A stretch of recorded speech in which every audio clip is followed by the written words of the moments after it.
जीवन जीने की शैली ऐसी नहीं होती कि आपने हमें गाली दी तो हमने भी आपको गाली दे दी। फिर दया क्षमा कहाँ जाएगी, किसके कौन धारण करेगा। क्षमा बड़न को चाहिए, छोटन को उत्पात, का हरि को घट गयो जो भृगुमारी लात। दया आप नहीं करेंगे तो किससे अपेक्षा रखी जाएगी, बताओ। दया किसके हृदय में जाएगी, आपके पास ही तो दया आएगी ना। सत्य की उम्मीद क्या हम कुत्ते से करें? क्या हम कुत्ते से कहें कि भाई कुत्ता तू सच बोल? क्या सच की उम्मीद कुत्ते से की जा सकती है? क्या सच की उम्मीद सुअर से की जा सकती है? बोलो मेरी माँ। क्या सच की उम्मीद बिल्ली, चूहा, कबूतर, पक्षी, पशु, मछली से की जा सकती है? सच की उम्मीद केवल इंसान से की जा सकती है। और इंसान होकर भी सच ना बोला तो वो इंसान किस काम का है मेरी माँ? किस काम का है वो? पशु पक्षी और आप में फिर कोई भेद नहीं है, अंतर नहीं। दया आप नहीं करोगे कौन करेगा? कचरे के बदले कचरा नहीं होता। इंसानियत भी तो कोई चीज होती है। आप अपने इंसान का परिचय कब देना शुरू करेंगे और कब से देना शुरू करेंगे, तारीख तो बता दो। इंसानियत का परिचय लोग नहीं देते, भूल जाते हैं। भगवान ने सहन किया है। एक आदमी हमसे बोला, गुरुजी मंदिर में भगवान पत्थर के ही क्यों बनते हैं? मंदिर में भगवान जो होते हैं किस चीज के होते हैं? किसके होते हैं? पत्थर के। पत्थर के ही क्यों होते हैं? तब हमने कहा कि मूर्तियां बनाने वाला मूर्तिकार जो होता है वो क्या करता है? पत्थर की छेनी और हथौड़े से पिटाई करता है ना, तराशता है। उस पत्थर की, उस मूर्ति की आंखों में छेनी हथौड़ी चलती है। आंख कैसे बनती है भगवान की? छेनी और हथौड़े से। सोचिए, जिसकी आंख में छेनी चल रही हो और वो छेनी की चोट सहन कर रहा हो, जिसके गालों में छेनी चल रही हो और वो छेनी की चोट सहन कर रहा है, उसके बाद भी मूर्ति मुस्कुरा रही है। जो छेनी की चोट खाकर भी मुस्कुराए वो पत्थर ही भगवान बन सकता है। जितनी सहनशीलता पत्थर के अंदर है उतनी आपके अंदर जिस दिन आ जाएगी ना, आप भगवान बन जाएंगे। वो सहन करता है इसलिए वो भगवान है। जो पत्थर चोट खाकर टूट गया वो कंकड़ बन गया, और जो पत्थर चोट सह गया वो शंकर बन गया। सहन करने से पत्थर भी भगवान बन जाता है, सहन करने वाला इंसान महान हो जाता है। इसलिए मेरी माँ, क्या करना है आपको? सहन करना है। सहोगे तो रहोगे, नहीं सहोगे नहीं रह पाओगे। सहना पड़ता है। पति की सहो, सास की सहो, परिवार की सहो, जमाने की सहना पड़ता है। सहो, कब तक भागोगे मैदान छोड़कर? कहाँ जाओगे? सहन करना पड़ेगा। भगवान ने सुंदर सा राजसु यज्ञ किया धर्मराज युधिष्ठिर ने, उसमें भगवान ने पत्तल उठाने का काम किया था। भगवान कृष्ण ने क्या काम किया था? आप लोगों की जूठी पत्तल भगवान ने उठाई थी उस यज्ञ में। कहते हैं कि भोजन हम जब करते हैं तो हमारे भोजन करने के बाद थाली में जितने अन्न के कण रह जाते हैं, दाना रह जाता है, वो हमारा पुण्य बचता है। और जो उस पत्तल को उठा लेता है वो पुण्य उसे प्राप्त हो जाते हैं जो उस थाली को, उस पत्तल को उठाता है। इसलिए भगवान ने पत्तल उठाए थे। आप लोग ये काम नहीं करेंगे क्योंकि आप बड़े घर के लोग हैं, आपको हम पत्तल उठाएंगे तुम्हारी। पर भगवान तो शायद आपसे छोटे थे, इसलिए तो पत्तलों की सेवा ली ना उन्होंने। पत्तल उठाते हैं भगवान। उस यज्ञ में पत्तल उठाई थी। इसलिए बड़ा वो नहीं है जो बड़ा बन के घूमे, जो छोटे छोटे काम करे उसे ही आप बड़ा कहेंगे भक्तों। जितना झुकता है इंसान उतना ही बड़ा होता है। बच्चों को कभी आपने खेल खेलते देखा होगा, वो पत्थर फंसाते हैं और छोड़ते हैं, क्या बोलते हैं इसको? उसमें पत्थर जितने पीछे जाता है उतने ही वो आगे जाता है। उसे जितना पीछे ले जाएंगे आप और छोड़ेंगे पीछे ले जाके तो उतना, भाई धनुष बाण क्या है? बाण जितना पीछे जाएगा उतने ही आगे जाएगा। आप जितने छोटे बनेंगे सेवा भाव में उतने ही आप श्रेष्ठ बनेंगे, महान बनेंगे, उतने ही आगे जाएंगे। आप झुकते नहीं है ना, इसलिए बड़े नहीं बन पाते। झुकता वही है जिसमें जान होती है, अकड़ खास मुर्दे की पहचान होती है। दंत वक्र का भगवान ने उद्धार किया और भगवान के परम भक्त का नाम था सुदामा। कृष्णस्यासीत् सखा कश्चित् ब्राह्मणो ब्रह्मवित्तमः विरक्त इंद्रियार्थेषु प्रशांतात्मा जितेंद्रिया। भगवान श्री कृष्ण के परम मित्र का क्या नाम था? सुदामा। सु मतलब सुंदर, दाम मतलब धन। जिसके पास सुंदर धन हो उसी को सुदामा कहते हैं। कौन सा धन होना जरूरी है? बोलो मेरी माँ, कौन सा धन जरूरी है? मीराबाई कहती हैं कि पायो जी मैंने राम रतन धन पायो। बोलो एक बार, पायो जी मैंने कौन सा धन पाया? मीराबाई ने, मीरा ने राम रतन, राम नाम का धन पाया है। भक्तों, मेरे को लगता है कि राम नाम से बड़ा, कृष्ण नाम से बड़ा कोई धन होता ही नहीं है। वो धन प्राप्त कर लो तो फिर किसी धन की जरूरत नहीं है। सुदामा उस धन के बहुत धनी थे, दिन भर कृष्ण कृष्ण जपते थे। हाँ, उनकी आर्थिक स्थिति थोड़ा कमजोर थी। रोटी बन जाती थी आज तो कल बनेगी कि नहीं इसका भी कोई भरोसा नहीं था। ऐसे सुदामा की हालत थी। पत्नी का नाम था सुशीला। सुदामा जी जाति के ब्राह्मण थे, इसलिए वो भिक्षा मांगते थे। कितने घर मांगते थे? केवल 5 घर। 5 घर में जाते थे और जाकर खड़े हो जाते थे और कहते थे, केवल एक आवाज लगाते थे, भिक्षाम देही। यदि आपने नहीं सुना और खड़े भी कितनी देर, बोले जितना समय गाय को दोहने में लगता है उतना समय सुदामा जी खड़े होते थे। उसमें आपने सुन लिया, कुछ दे दिया तो ले लिया, नहीं दिया तो दूसरे घर चले गए। दूसरे घर में कुछ मिला तो ठीक है। अच्छा, एक ही घर में बहुत सारा मिल जाता था तो फिर 4 घर नहीं जाते थे, वहीं से वापस आ जाते थे। ब्राह्मण किसे कहते हैं?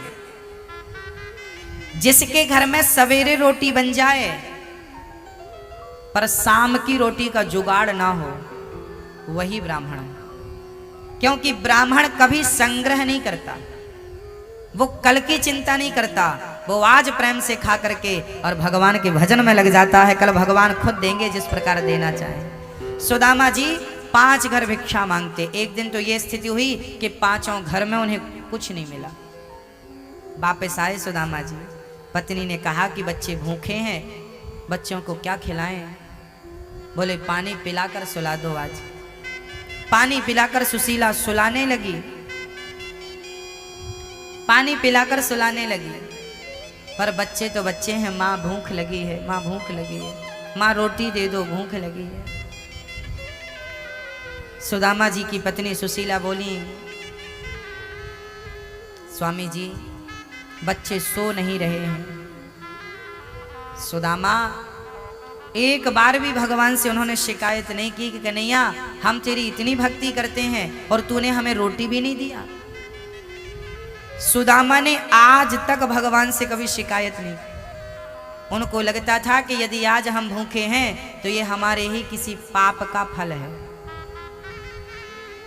ये हमारे ही किसी पाप का फल है, हम किसे दोष दें। बस कृष्ण कृष्ण कहकर सुदामा ने बच्चों को सुलाया। सुशीला सो गई और सुदामा जी भी कृष्ण कृष्ण जपते सो गए। सुबह सुदामा जी उठे, स्नान ध्यान किया, पूजा पाठ की, फिर भिक्षा लेने गए। दुर्भाग्य देखिए कि दूसरे दिन भी भिक्षा में कुछ नहीं मिला, खाली हाथ सुदामा जी आ गए। केवल भिक्षा पर ही उनका परिवार चलता था।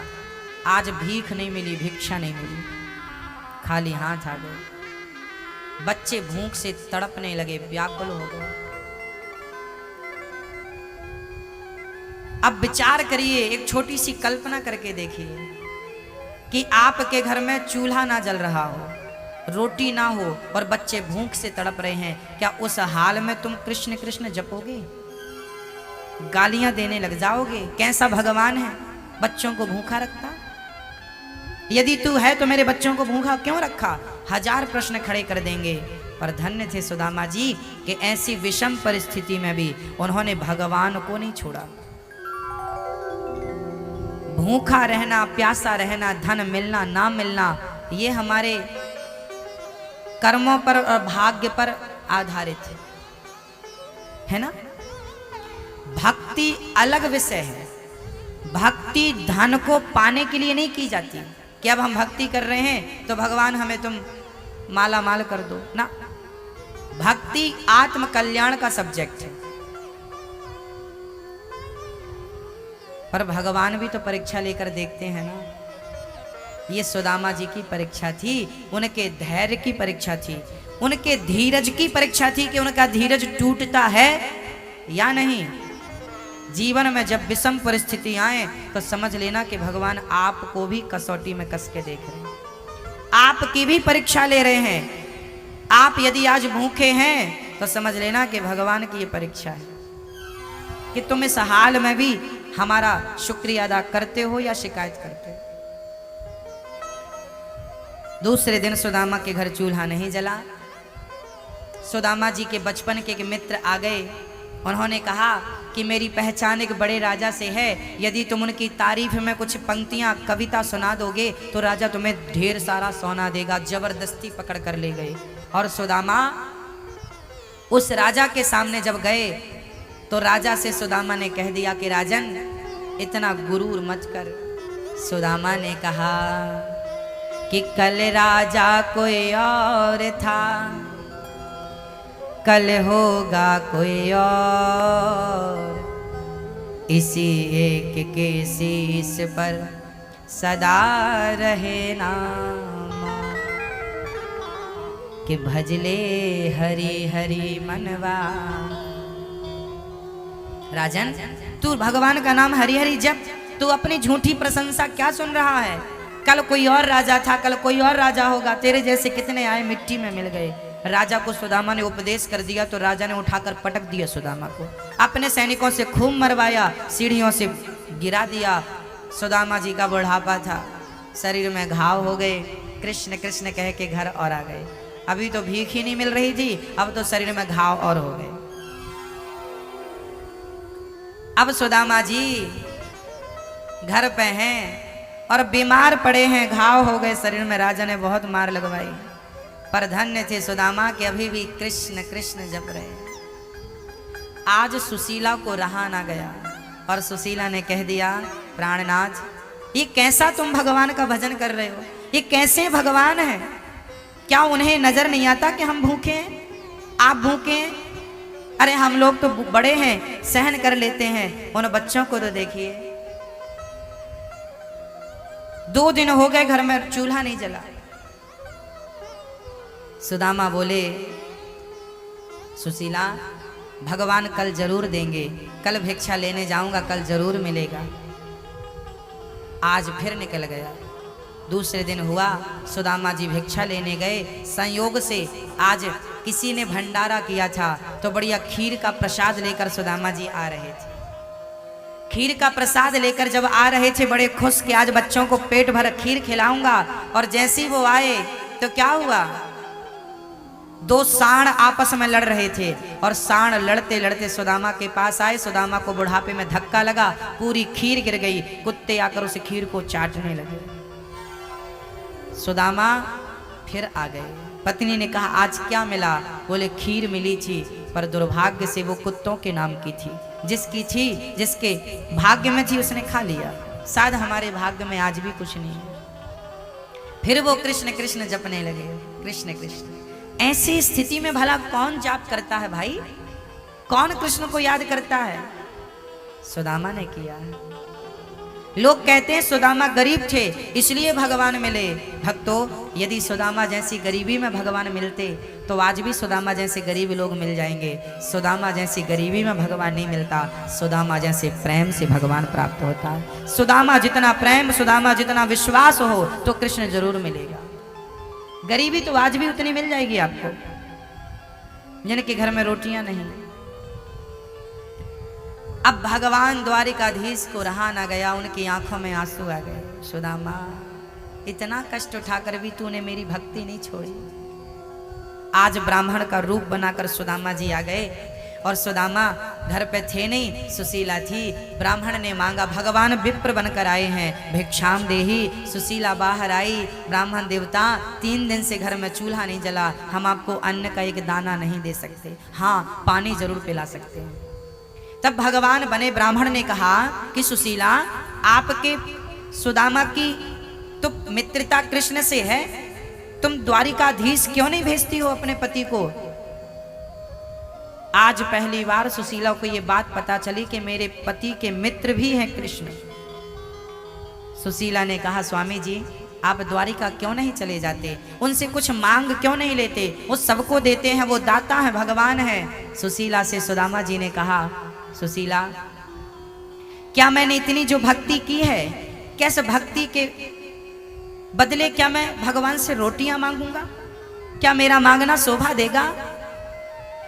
यदि मैंने भगवान से कुछ मांग लिया ना सुशीला, तो मैं मजदूर हो जाऊंगा, क्योंकि मजदूर मजदूरी करता है, बाद में पगार ले लेता है। तो मैंने भी भक्ति करी और बदले में रोटियां मांग ली, कुछ मांग लिया, तो मैं मजदूर हो जाऊंगा। सुशीला, मैं द्वारिका नहीं जा सकता, मैं अपने मित्र को यहीं से याद करूंगा, मुझे जाना नहीं। तब सुशीला ने कहा, अच्छा कोई बात नहीं, आप मांगना मत, कम से कम अपने मित्र का दर्शन तो कर लो। क्या आपको दर्शन की अभिलाषा नहीं जागती? जब इस प्रकार सुदामा जी को कहा तो कृष्ण के लिए रोने लगे, और दर्शन की चाह लेकर सुदामा जी घर से चल पड़े। खाली हाथ कैसे जाते, ये भी समस्या थी कि मित्र के घर खाली हाथ कैसे जाऊं। तब सुशीला 4 घर से 4 मुट्ठी चावल उधार मांग कर लाई है कि कभी भगवान हमें देंगे तो हम तुम्हारे 4 मुट्ठी चावल वापस कर देंगे। सोचिए, इतना बड़ा भगत और 3 दिन से चूल्हा नहीं जला था। क्या आप में से किसी की स्थिति सुदामा जैसी है? आप लोग सुदामा से अच्छे हो के नहीं? धन दौलत में अच्छे हो भक्तों, पर भक्ति प्रेम में उतने अच्छे हो जाओ तो आनंद ही आनंद है।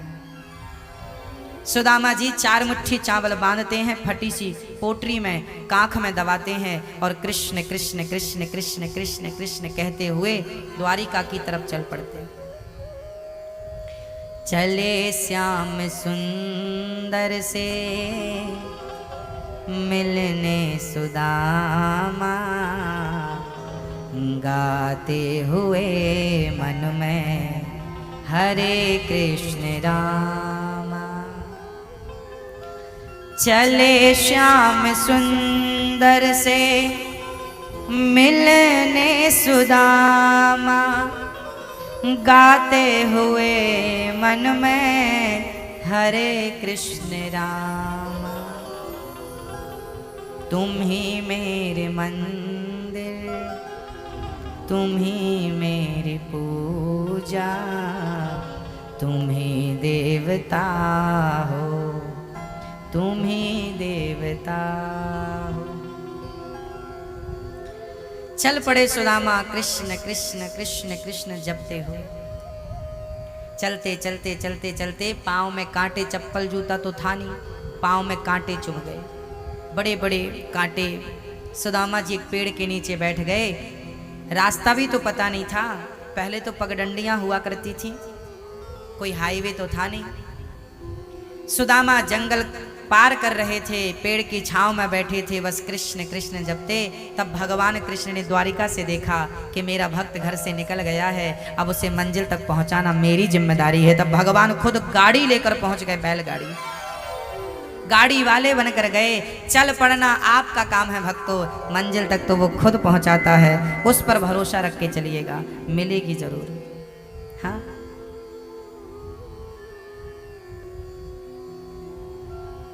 हाँ। सुदामा जी महाराज गाड़ी पर बैठे हैं और चल पड़े। चले हैं सुदामा, अद्भुत दर्शन है। द्वारिका पहुंचे हैं, लोगों से पूछा है, भैया क्या यही द्वारिका नगरी है? हाँ हाँ। आइए जरा किस भाव से सुदामा जी आए हैं, दर्शन करते हैं। वो मित्र की मित्रता, श्याम प्यारे सखा,